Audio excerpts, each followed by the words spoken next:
Hey, my name is PolishLynx and welcome to Runeous. I think that's the correct way to tell this title. Maybe not, well, never mind that then. I have to re-record it actually, sorry about that. So, I know what will happen, I know basically what choices I will make, because this will be probably the same way, and yeah, probably not as enthusiastic as earlier, but still will enjoy the story. And hope you will enjoy it as well. Because it is quite interesting. This is part 1. For now the only one part. Also on the channel, but part 1 of the game as well. Because it's kind of released for free on Steam, and I don't know if the next part of the game will be paid or not, but I'll play it as well when it will be released. For now, let's enjoy this one. Begins.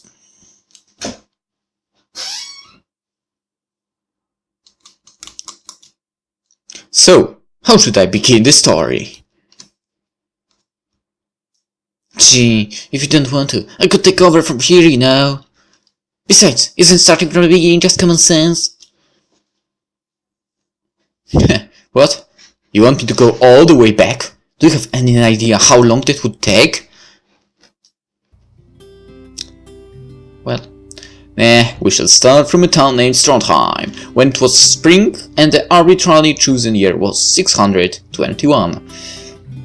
When you think about it, it is looking nice in the background. So, over here kind of. Maybe more like over here. The houses are pretty close to each other. And basically it looks like a poor area, and basically that's how it is. And I think they mainly live from fishing. Most people there. Maybe from... well, maybe there is some farms over here. Maybe someone is... go to... in 3. Yeah. In 3. In forest stuff. Okay. I say it's arbitrarily chosen, since humans had actually started counting the centuries again, only sometime after the last Great War. Yeah. Blah blah blah. The remains of that war are very much present still, though not in the form of you might first expect. In this town, a small platoon from the Avarian army was preparing for its next mission. Hey, don't just ignore me! Their orders were to inspect a nearby ruin mine and bring back any runes worthwhile. For this purpose, they had also hired a young runic apprentice by the name of Leif. No, hold on! Why are we following this insignificant bookworm? What is he going to amount to in the grand scale of things? Well now, give it time. This is what one would call starting from a smaller scale.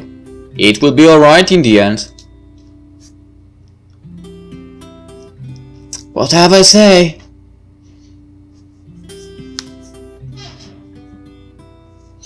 Commanding Officer Cole, Plot ID, age 37. Eh?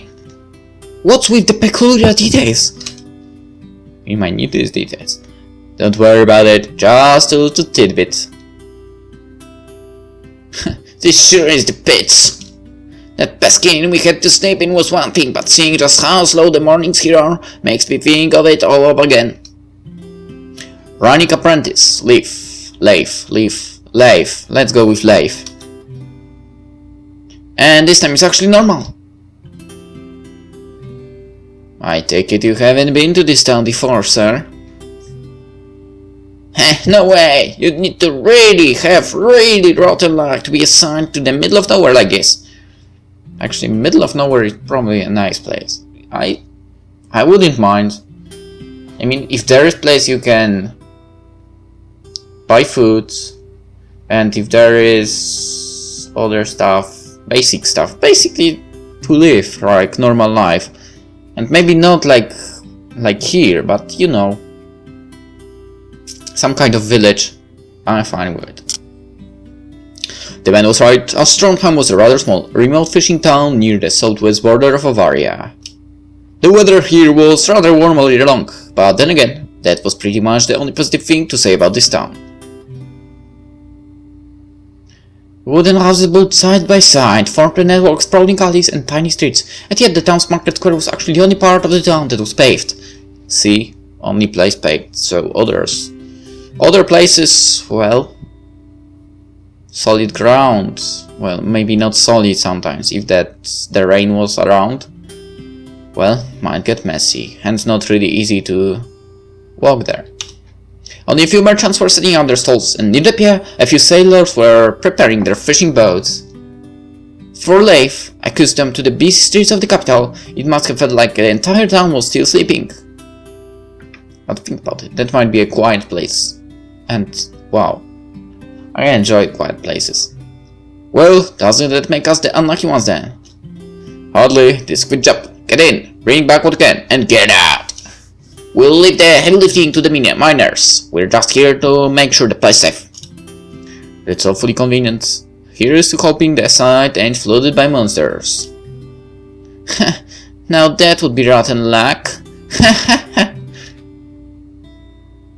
His laughter didn't exactly convince Leif, but the young man decided staying silent was of least effort. Leif was a young man, only nearing his 20s, a scholar at the Avarsburg Institute for Magic Research. His goals were to study magic, settle down eventually, and then make stable living by just reading and writing, which were all relatively conservative for someone of his age. I understand the conservative life, man. But then again, this boy was no soldier either. His short and slender stature was complemented by a sly, bespectacled face and brown hair. His cheap clothes indicated a rather modest upbringing, but the numerous runes overflowing from the pouches of his belt were nothing to scoff at either. For despite his appearances, his sarcastic streak has a tendency to get him into trouble from time to time, but he always had the wits to back up his words. Now, wait a minute, how come you're spending such a long time describing this boy after just calling him an insignificant bookworm? Well, excuse me, this is what they call setting up the stage.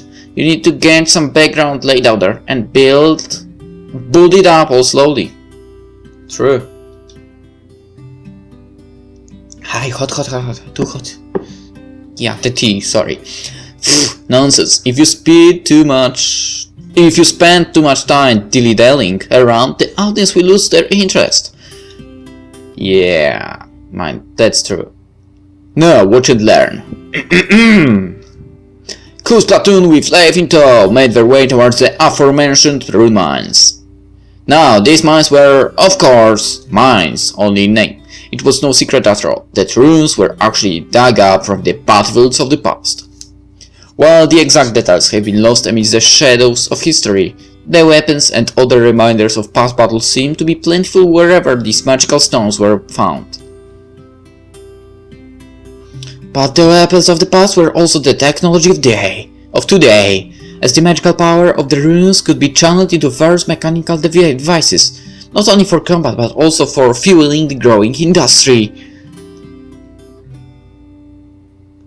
Yet to this day, no one seemed to know the exact origin of the runes, nor how they were produced. And so, mining them from old battlefields was the only way to acquire these crucial artifacts, which had become the very power keeping the gears of the society running. Always trying to one-up me, aren't you? You sure it's not the other way around? We'll see about that. On with the story. Meanwhile, Cole's platoon had made its way past the gates of Trondheim. While I speak about the platoon, Cole's unit certainly wasn't amongst the more organized units in the Avarian army. Including Cole himself, the whole unit consisted of 10 men, or to make a slight correction, 9 men and 1 woman. Cute, isn't she? The woman in question was Lean. Lena? Lean. Let's go with Lean. By the way, a lot of Lean in the visual novels. I don't know why. but it's a common name, at least in the ones I am playing. Come on. Alright, coming from a family with a long history in military service, even she herself had felt the obligation for choosing a soldier's career. Coming straight from a prestigious military school, her short nerves and overly confident attitude had ruined her chances for a promotion once in the past, and now she was stuck serving as a second in command for Cole's unit. So, if I recall correctly, the mine was situated in the forest east from here. That's how it is. The maps around here ain't the most accurate, but I figured that we should make it there before noon if we follow this road here. Then make a beeline for the forest when it comes up. Strondheim. Elder Green Forest, okay. And so the crew headed out, the tiny platoon marching leisurely in a simple line alongside the country road. I actually like the backgrounds. Really. A bit different from the usual. All kinds of smoke talk, mostly on beer, food, and women, as you'd expect from a group of burning men, was made as this undisciplined bunch marched across the fields. Then again, Cole himself was the most disciplined soldier there. His experience and natural talent for fighting had got him this far, but his lack of manners and low ambition also meant that he was stuck as a petty commanding officer. But unlike Lynn, Cole was actually pretty content with his current position. There were few things he loved more than drinking and fighting. You can't be serious. No, I kid you not. That was only the beginning. So, as I was saying, this drunken lot. Meanwhile, Lynn seemed quite annoyed at the two soldiers telling a story to pass the time.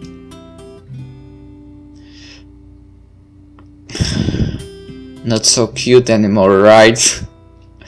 Can you keep it down? First of all your conduct is highly inappropriate for a soldier. Second, and all the while, Leif just observed the situation from afar, thinking along the lines of, should I bother doing something about that? I should probably just stay out of it. Well, she has a point. I should probably do something before she ends up hurting someone. Alright. I know what choice I made, and I know the same I will do now, because that's the point of me playing this again. Basically, we will do our best to not allow her to get angry anymore. So basically, even if she's a soldier, to still stay in the cute version of Lynn. So, well, she has a point. And I get the achievement for this, by the way. Sticking his nose into other people's business, as he saw it, was not something Leif did often, but this time he couldn't help his own curiosity. Must be tough, huh? Trying to keep this in with a group like this. Just what did you say? Well, I said what you heard. But I don't really expect any intelligence from you. I should have not said that. But, well, it's kind of true when it comes to that guy.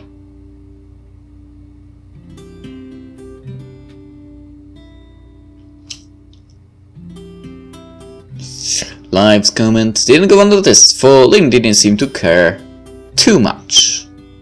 Luckily enough. Ah, well, that much is certainly true.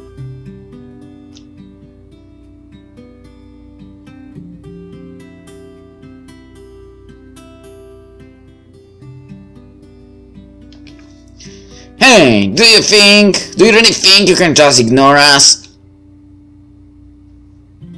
For in retrospect, that's exactly what he did. Completely unhampered, Leif continued. Forgive me for being blunt, but you seem pretty different from the rest of this group. Well, ain't he awfully suave here?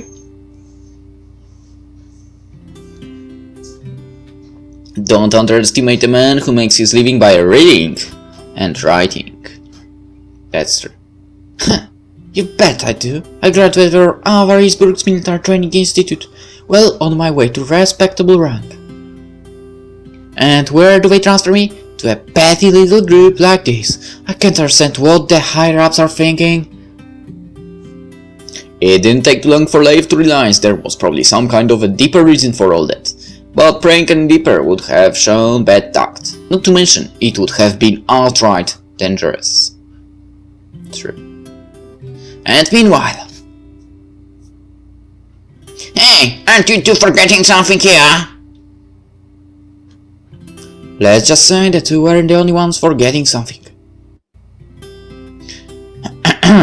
Is that how you treat a superior officer? Yes. Sorry. No, that's not true. Completely not. After several hours on the road, and another spent tramping through the forest, the platoon finally arrived at the rune site. This is the place. Having passed through the woods, they had come to a small open area, but even though it was a forest, it was dead quiet. Something about the atmosphere wasn't quite right. Should be, if the villagers were telling the truth. But we should be careful. According to some theories, runes are causing anomalies in the flow of magical energy, which occasionally has malicious effects with nature. Heh. As it looked like his explanations wasn't quite understood, Leif was forced to revise his wording. I mean, we could run into monsters here. It has been awfully quiet for a while now. Then why didn't you say so? But there was no answer. The group fell silent as they felt that the ground itself had begun to shake. You said something about monsters and whatnot, but isn't this a little ridiculous? Given that we're the ones in this mess, I know that's the word I use.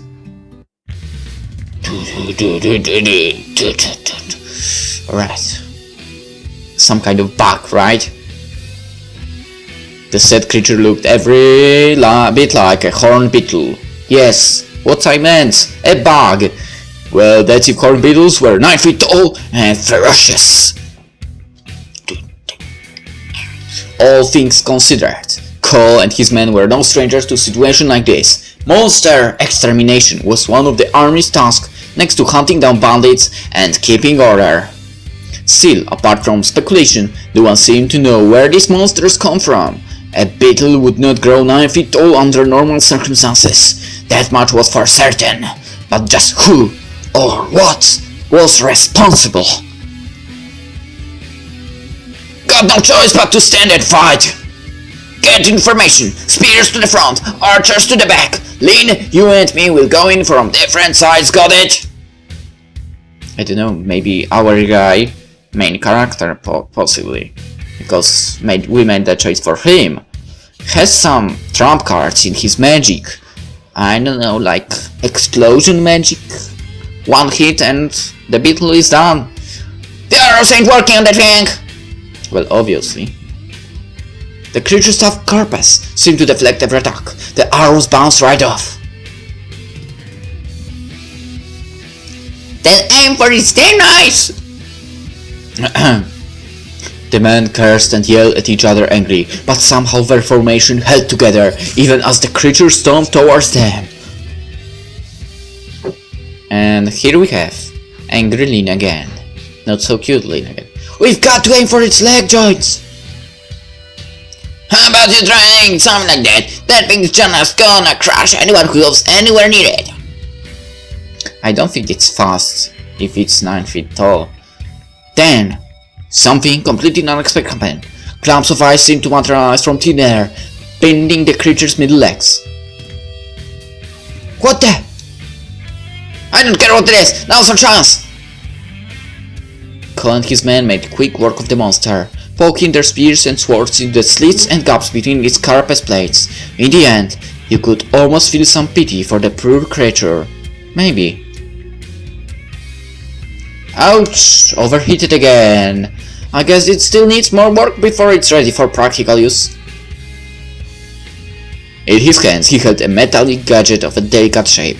The various pipes seemed to glow red from heat, and in the center of the contraption one could see a glowing runestone.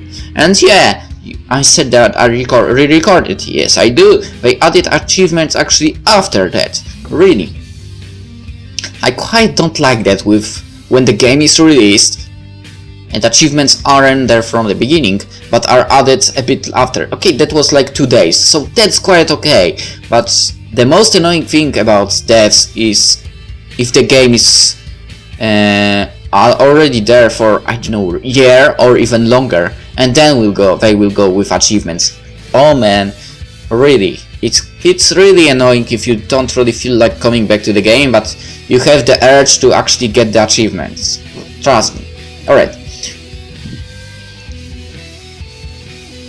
As Leif stood there, gathering discredulous looks from all around, an ominous silence permeated through the whole group.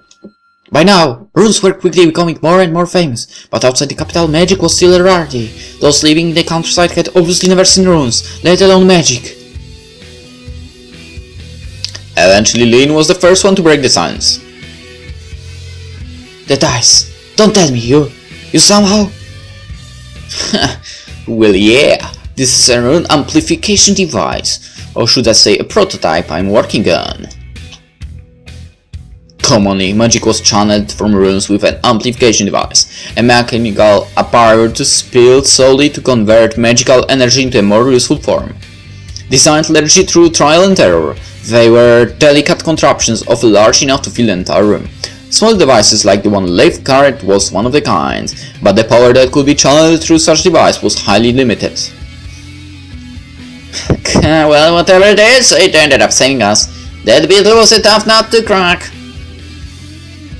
He just totally did that, didn't he? He did, and he probably thinks it was pretty damn smooth too. It wasn't. For he would never consider himself, perhaps his honest reaction was just what the situation needed. The tense atmosphere was suddenly wiped away as the group burst into a bout of friendly laughter. So there are more than just talk. I'm actually impressed. A little. If that impressed you a little, I have to wonder just what kind of scale are you thinking with? Laughing at each other, Leif was starting to feel a connection towards Cole's platoon. He was no longer just a hireling on a temporary assignment. They were comrades now. Having to trust someone else with your life wasn't such a bad feeling when they trusted you to protect theirs in return.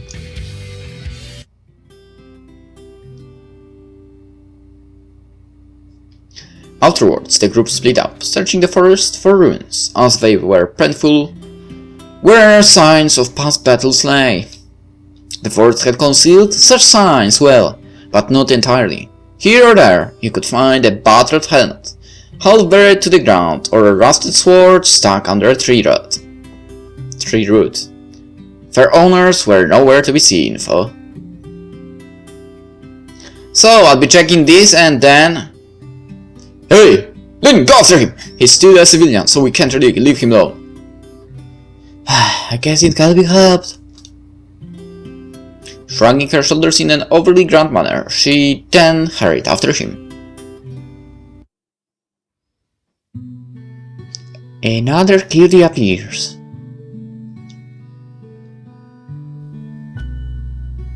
Meanwhile, Leif had indeed found something, though that something was completely different from what he had been looking for.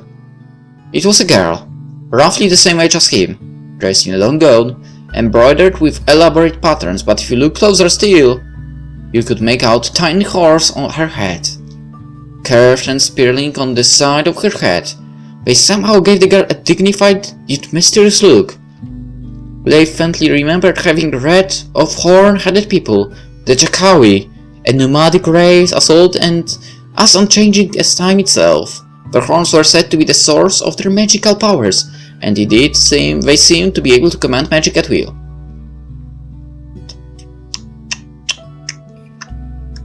Hey? Incomprehensible speech. And she's not that cute after all as well. At least with this expression.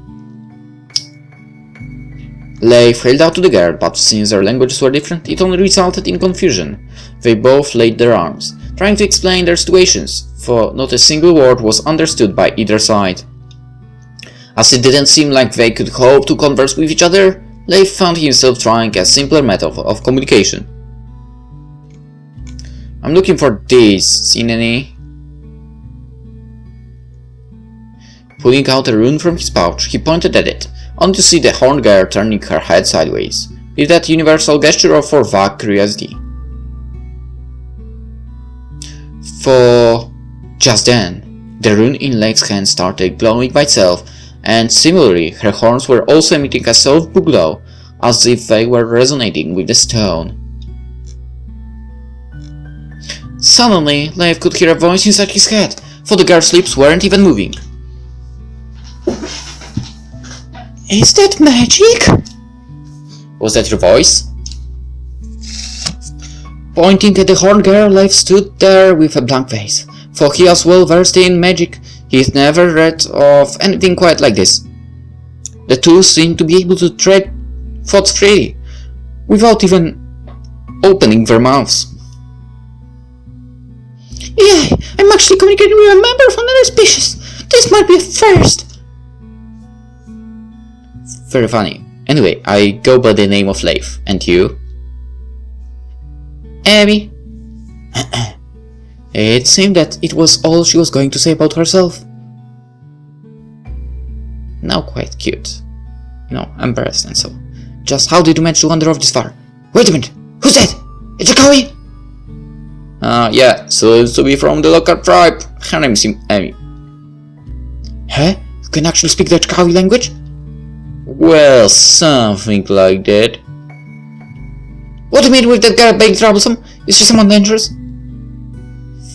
Hey, don't be poking around in my head like that. Anyway, she's not after my life or anything like that, but I'd still suggest you stay away from her. Let's just say she has a short temper, and a habit of jumping to conclusions. What with those looks you two are exchanging? Do you know something that I don't? See what I mean? I see, and I will see you again, maybe. Sending such a thought his way, the horned girl turned away and disappeared quietly in the forest. Hey! I'd suggest you leave her be. Someone like her has got nothing to do with our orders, anyway. Huh. Huh. Ouch. Hey, I found something! Nevertheless, his voice didn't sound too delighted about his own discovery. Where the man was pointing, you could see the half-burnt remains of a wagon, the charred skeletons of the poor soldiers still sitting in the back. The 600-year-old war! And as to remind them of the very cause of this past destruction, a small number of runes lay scattered around the scene. Plain grey stones inscribed with dark patterns, their meaning long forgotten. Were they really worth all those past battles? A dozen more skeletons were lying on the ground. You could no longer tell who had fought for which side, as only their bones and some metal parts of their equipment remained. The banners of their countries had been long forgotten, and had been withered away by time. No honor remained here, just death. Witnessing such a scene, the group remained silent. Well, I'm quite not surprised. We should give them a proper burial. The mention of manual labor incited some subdued grumbling from the soldiers, yet everyone agreed to pitch in to help. After all, any single one of them could have met a similar end. You wouldn't expect something like that from him, right? But that's really actually nice from him. I believe that. Yeah, I think it's actually what you should do in a situation like that.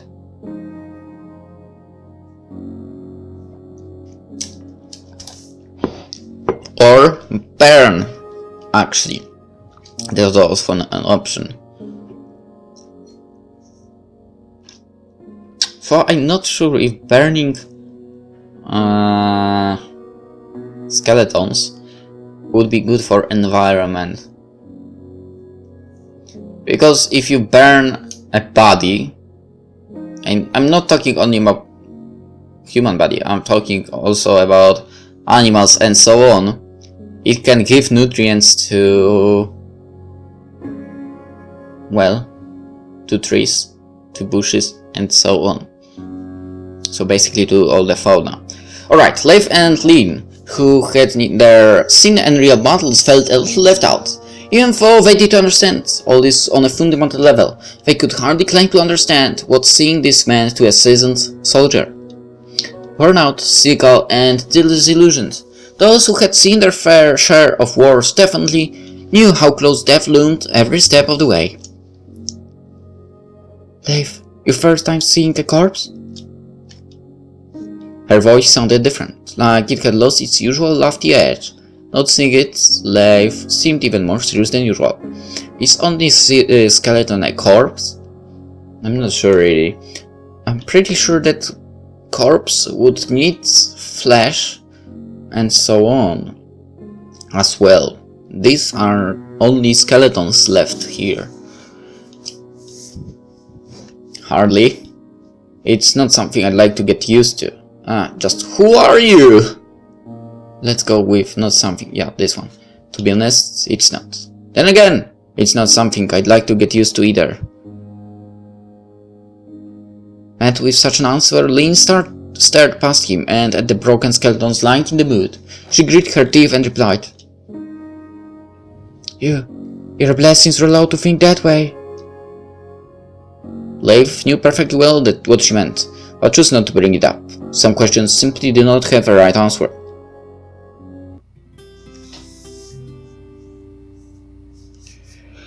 While Cole's group was still in the middle of the burial, something else was afoot nearby.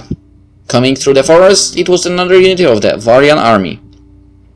20 men, marching in a single line. The group halted as they noticed Cole and his unit. Passing through, huh? And what about that girl, her hostage? As Cole had pointed out, the unit seemed to be transporting a lone girl, the very same one Leif and Lynn had met earlier. Orders are none of your concern. Completely ignoring Cole's questions, the woman in charge demanded to pass through. That was a woman. That was a woman? She's a Jacawi, isn't she? Just what kind of orders are following? Surrounded by soldiers, the girl seemed hardly intimidated at all. The expression on her face was completely solemn, or rather, absent. That's a woman? Seriously? Okay, even the face is a man's face. And that's a man! Come on! Yeah, I know. If you're that persistent, I tell you. Our orders come directly from the Council of Magic's Research. Our mission is to capture Jacawi and that's that. What happens to her after I've brought her to this, it just ain't my problem. You can't be serious. Leif, we've got no say in this. Well, like it or not, she's got nothing to do with our orders. While orders were always absolute to soldier, Leif, as the outsider institution, could hardly watch her being treated this way. Yet, he also knew that carelessly opening his mouth here could easily spell trouble, not only to himself but to Cole and Lynn as well. You're treating her like some kind of animal! Hold on.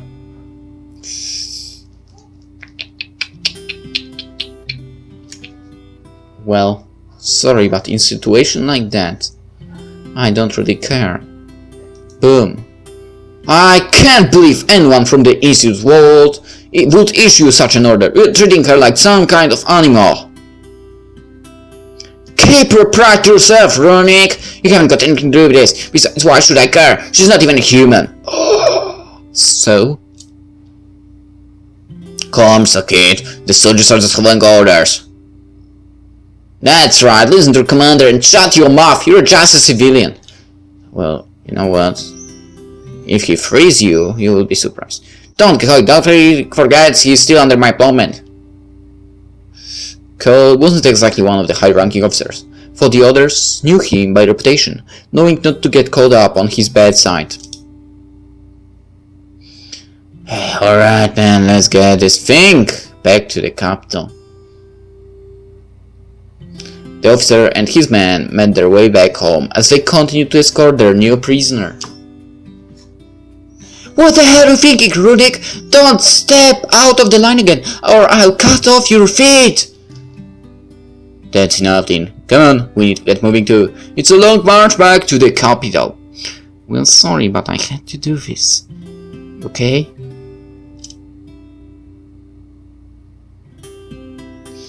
Cause unit quickly returned to formation as they prepared for the journey ahead. Leif, however, dragged behind, not happy with the feeling of being left to try and defend Amy alone. While the capital of Avarisburg even had its own railway system, powered by the same magical runes which drove the industrial revolution of the capital, small towns like Strondheim were still as remote as ever. Making back to the region of Avarisburg would still take them several days.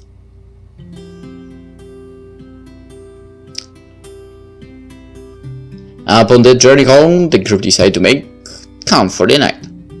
Sitting quietly by herself, Lynn looked as sore as always, or perhaps even more so than as per her usual. Feeling something short of remorse, Leif held out to her. Sorry for all this. I didn't drag you with me, even though you have your position to think about. Don't mind, it's not even your fault. That battle-crazed blockhead just won't listen to reason once he has made up his mind. Honestly, if you got caught here, my career as an officer is over. An awkward moment of silence followed, before Leif felt that he had to ask her as much. Say, is there a reason why you choose to join the military in the first place? It's not like that was your only option, right? It's nothing too great of a reason. My father's colonel, and I was his only child before he remarried. After that, he pretty much forgot that I existed at all. What a piece of crap, father! I hate him! So I felt like my only chance to get back at him was to join the military and support him with my own strength. Pretty childish, isn't it? Having said it all, she looked quite different from her usual self.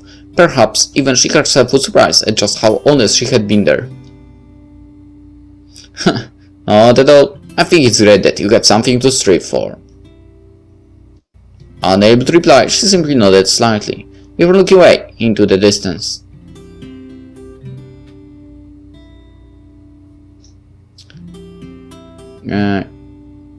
Quite surprising, isn't it, that they have trains and so on, but they fight with swords and bow and arrows. And with magic, I know. But they don't have guns and so on. But magic can actually replace it quite well. Wait, I didn't read it, did I? Whatever. Or maybe I can... Oh, I can't scroll back. Okay. Alright man, get your butts on the train quickly now!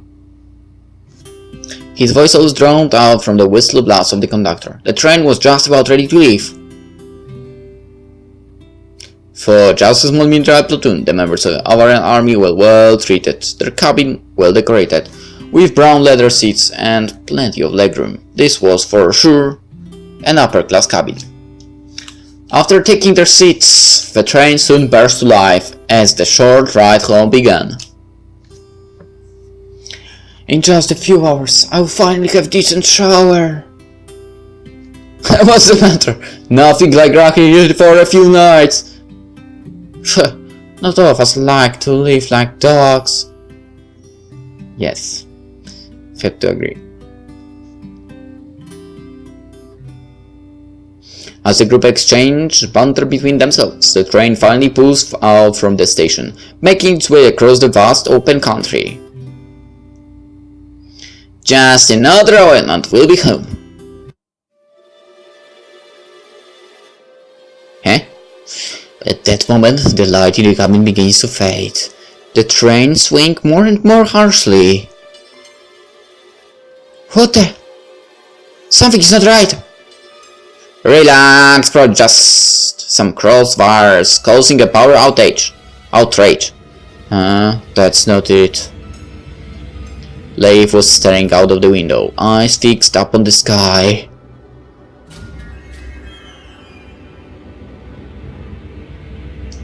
Don't you think it is a little strange? He says, looking back towards the others. It's meant to be middle of the day. Then how come? It's just gone as dark as night. An eerie atmosphere began to build. Within the cabin, something was very wrong indeed. Within minutes of the light fading, a bright green flash, almost blinding, emanated from outside the train. At this point, the train had come to a complete standstill. Every passenger aboard sat silently, confused by this strange chain of events.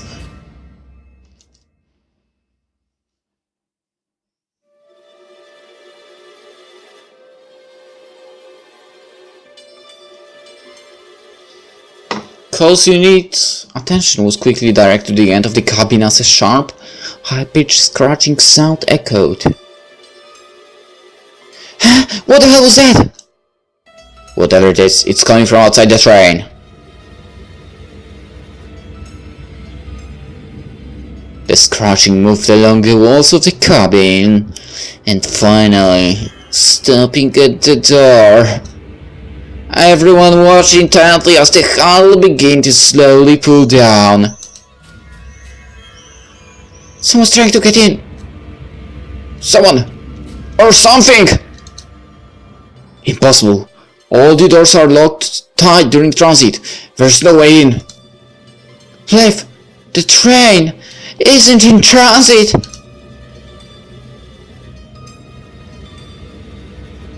A loud toot as the door flung open.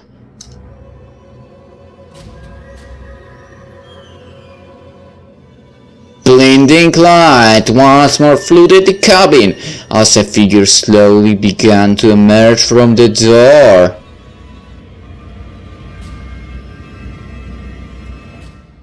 End of part 1. We'll find out what that is when the second part will be released. And hopefully it will be released.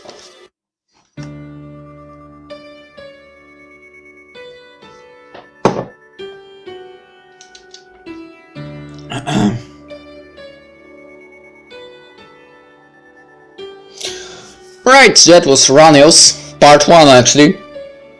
Might be quite an interesting game with time. 40 minutes for part 1. So yeah. Link to the game in the description obviously. It's on Steam. In case you want to get the achievements, because I'm pretty sure getting 100% out of it will be easy. Yeah. No, but really this is quite an enjoyable story, and the music is put there really good. It works fine with the story in my opinion. Plus the story looks good. Can story look good? Okay, yeah, looks good to me. And I really like the art in it somehow, so yeah. Looking forward to the next part. Surely we'll play next part when it will be released. Surely we'll record it and surely we'll upload it as well. But for now this would be it actually. Runeous. Thank you for playing. Well, thank you for making the game.